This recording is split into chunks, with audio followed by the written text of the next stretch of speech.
নমস্কার ফ্রেন্ডস, দেশ ও দেশের বাইরে যারা আমার চ্যানেলে ভিডিওটি দেখছেন সবাইকে আমার চ্যানেলে স্বাগত জানাই। আজকের আমি চলে এসেছি যে বদ্রিকা বা বাজরিকা পাখি, যে বদ্রি পাখি নামে পরিচিত, সেই পাখিটি পালন করে কি স্বনির্ভর হওয়া যায়, তো সেটি নিয়ে আজকের বিস্তারিতভাবে আলোচনা করব। সেটি আলোচনা করার আগে অবশ্যই আমার চ্যানেলে যারা নতুন, চ্যানেলটিকে সাবস্ক্রাইব করে রাখুন, কারণ পাখি পালন সংক্রান্ত বিভিন্ন রকম টিপস আমার চ্যানেলে আপনি পেয়ে যাবেন। তো চলুন বন্ধুরা, আজকে সেটি নিয়ে শুরু করা যাক। বাজরিকা বা বদ্রি পাখি পালন করে বর্তমানে অনেকেই স্বনির্ভর হওয়ার পথ খুঁজে পাচ্ছেন। এটি যেমন শৌখিন কাজ এবং এটিকে প্ল্যানিং করে যদি ব্যবসায়িকভাবে নেওয়া যায়, এটি কিন্তু খুব ইনকাম দেবে আপনাকে। তো এটাকে কিন্তু আপনাকে প্ল্যান করে করতে হবে। সঠিকভাবে পরিকল্পনা করে করলে এটি একটি লাভজনক ব্যবসায়িক উদ্যোগ হতে পারে। নাম্বার ওয়ান বন্ধুরা, অল্প পুঁজিতে ব্যবসা শুরু করা। অন্যান্য ব্যবসার তুলনায় এটি শুরু করতে খুব বড় অঙ্কের মূলধনের প্রয়োজন হয় না। একটি ছোট খাঁচা, একজোড়া পাখি নিয়ে আপনি শুরু করতে পারেন। তো এটা কিন্তু আপনার প্রথমে করার জন্য একটা শর্টকাট পদ্ধতি। 2 নম্বর কারণ বন্ধুরা, দ্রুত বংশবৃদ্ধি। এটি কিন্তু দ্রুত বংশবৃদ্ধি করতে পারে এই পাখিটি বছরে 15 থেকে 20টি জোড়া পিছু বাচ্চা পাওয়া যেতে পারে এই পাখিদের পেছনে। তো এই বাচ্চা নিয়ে আপনি ওই পাখিগুলোকে আবার ব্রিডিং করাবেন। তো এই যেগুলো ব্রিডিং করছে আগে থেকে, সেগুলো ব্রিডিং করলো, আবার যে বাচ্চাগুলো হলো ওগুলোকে ব্রিডিং করালেন। তো আপনার খামারটা কিন্তু দ্রুত কিন্তু ভর্তি হয়ে যাবে। আপনার ফার্ম বা খামার যেটা যে নামে বলেন না কেন, ওইটা কিন্তু দ্রুত ভর্তি করতে পারবেন, কারণ তার বাচ্চাগুলোকে পরপর করে ব্রিডিং করানো শুরু করতে পারেন। তো তার মাধ্যমে কিন্তু বড়গুলো ব্রিডিং করলো, তার বাচ্চা বড় হয়ে সেগুলো ব্রিডিং করলো, পরপর করে কিন্তু দ্রুত বংশবৃদ্ধি করতে পারে। আর তারপরে কিন্তু আপনি এটা সহজেই অল্প পুঁজিতে এগিয়ে যেতে পারবেন। 3 নম্বর কারণ বন্ধুরা, জায়গার সীমাবদ্ধতা নেই। আপনি কিন্তু এই পাখিকে আপনার বাড়ির ছাদে বা আপনার বারান্দায় একটা ছোট্ট জায়গার মধ্যে আপনি কলোনি সেটআপ লাগিয়ে বা খাঁচা রেখে ওখানে কিন্তু পালন করা শুরু করতে পারেন। এর জন্য কিন্তু বড় খালি জায়গার প্রয়োজন দরকার হয় না, যেটা অন্যান্য ব্যবসায় বা অন্যান্য ফার্ম করতে গেলে যার বড় পরিমাণে জায়গার প্রয়োজন হয়।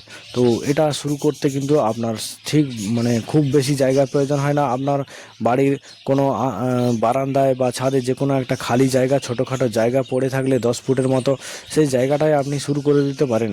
তো এটা কিন্তু আপনার কাছে একটা সহজ পদ্ধতি। বন্ধুরা, 4 নম্বর পয়েন্ট হলো কম সময় দেওয়া বা কম পরিশ্রম করা। রক্ষণাবেক্ষণের জন্য কম পরিশ্রম বা সময় দরকার। তো আপনি কি করবেন, এদের যে প্রধান খাবার দানা শস্য বা চীনা কাউন, এটা হচ্ছে এদের প্রধান খাবার। বন্ধুরা, অন্যান্য প্রাণীর মতো এদের পেছনে কিন্তু বেশি সময় দিতে হয় না, আর বেশি পরিশ্রম করতে হয় না। এদের কিন্তু আপনি সকালে কিন্তু আপনি এদের খাবার জল দিয়ে দিলেন, এবং বিকেলে কিন্তু আবার খাবার জলটা চেক করে দিয়ে দিলেন। তো আপনারা এই 2 টাইমে একটু সময় দিয়ে এর পেছনে সময়টা দিতে হয় একটুখানি। তো বেশি একটা পরিশ্রম হয় না। তো অন্যান্য প্রাণীর যেটা ফার্ম করলে, যেমন কেউ ছাগলের ফার্ম করে, কেউ গরুর ফার্ম করে, বা বিভিন্ন জাতি যে ফার্ম রয়েছে তাদের পেছনে, যে পোলট্রি ফার্মও রয়েছে তাদের পেছনে যে কষ্টটা রয়েছে, কিন্তু এই পাখির পেছনে অতটা কষ্ট থাকে না। এটার পেছনে কিন্তু অত বেশি টাইমও লাগে না। আপনাকে মাঝে মাঝে করে পরিষ্কার করতে হবে, আর এগুলোকে একটু রক্ষণাবেক্ষণ করে লক্ষ্য রাখতে হবে শুধু, আর কিছু নয়। এদের পেছনে খুব বেশি সময়ও লাগে না, খুব বেশি পরিশ্রমও লাগে না। আপনার যে পরিমাণে পয়সা ইনকাম দেবে তার তুলনায় অনেক কম সময় এবং পরিশ্রম লাগে। পাখি পালন করে স্বনির্ভর হওয়ার জন্য কিছু জরুরি পরামর্শ। জাত নির্বাচন। শুরুতেই কিন্তু ভালো মানের উন্নত জাতের পাখি নিয়ে শুরু করুন। সাধারণ মিউটেশনের পাশাপাশি অন্য কোনো ভালো মিউটেশন, আপনি যেমন রেনবো বা স্প্যাঙ্গেল, তো এই ধরনের জাত রয়েছে, এগুলো নিয়ে কাজ শুরু করলে বাজারে ভালো দাম পাওয়া যায়। তার ফলে আপনার লাভের পরিমাণটা একটু বেশি হয়। তারপরে রয়েছে বন্ধুরা, পুষ্টি ও স্বাস্থ্য। পাখিকে শুধু দানা খাবার না দিয়ে দানা খাবারের পাশাপাশি সফট ফুড, যেমন শাকসবজি, মাল্টিভিটামিন, আর ক্যালসিয়াম জাতীয় খাবার বা ক্যালসিয়াম, এই সমস্ত জিনিস কিন্তু দিলে পাখির প্রজনন ভালো হয় আর ডিম বাচ্চা ভালো করে। তো তার ফলে আপনার লাভের পরিমাণটা একটু ভালো হয়। পুষ্টির সঙ্গে বি কমপ্লেক্স ওষুধটিও অ্যাড করবেন, বা বি কমপ্লেক্স জাতীয় কিছু খাবারও রয়েছে সেগুলো অ্যাড করবেন, তাহলে প্রজননটাও ভালো হয়, পাখিদের শরীরটাও সুস্থ থাকে। তারপরে রয়েছে বন্ধুরা পরিচ্ছন্নতা। পাখির রোগবালাই এড়াতে পাখির খাঁচার চারপাশটা এবং পাখির খাঁচা দুটোই কিন্তু পরিষ্কার পরিচ্ছন্ন রাখতে হবে, যাতে রোগবালাইটা না আসে।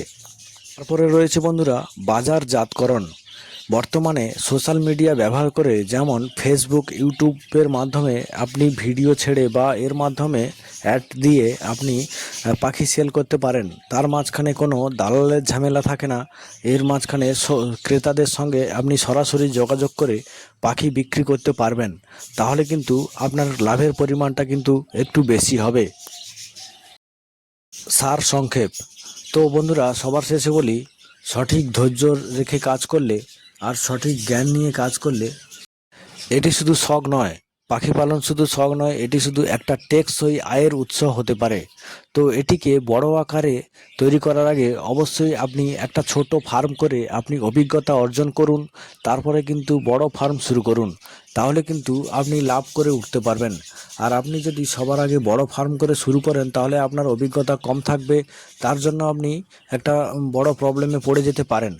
তো বন্ধুরা, সবার আগে আপনাকে ছোট করে একটা ফার্ম করে আপনাকে অভিজ্ঞতা অর্জন করতে হবে। তো আজকের টিপস এই পর্যন্ত। দেখা হচ্ছে পরবর্তী নতুন টিপসের ভিডিও নিয়ে আপনাদের সাথে। টাটা, বাই বাই, জয় হিন্দ। চ্যানেলটিকে অতি অবশ্যই সাবস্ক্রাইব করবেন।